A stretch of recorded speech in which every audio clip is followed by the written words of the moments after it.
بسم الله الرحمن الرحیم. سلام های گرم خدا تقدیم میکنم به تمام بینندگان و شنوندگان عزیز. امید که جور صحتمند و سرحال باشید، دور از گزند و روزگار در کانون و گرم خانه‌هایتان به سر ببرید.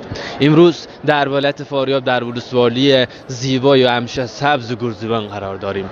میدان سبز ستارگان، میزبان دیدار جذاب دوستانه بین ولسوالی بلچراغ و ولسوالی گرزیوان هستیم. من محمد زمان قاطی، گزارشگر فوتسال و فوتبال ولایت فاریاب، برای شما بازی جذاب ولسوالی بلچراغ در مقابل ولسوالی گرزیوان را گزارش خواهم کرد. امید که از گزارش بندم لذت کافی را ببرید. معلوماتی برای این دیدار برای شما خواهم داد. این دیدار دوستانه، بازی جذاب بین ستارگان گرزیوان در مقابل اتحاد بلچراغ برگزار می شود. تا لحظات دیگر این بازی آغاز خواهد شد و من برای شما گزارش خواهم کرد.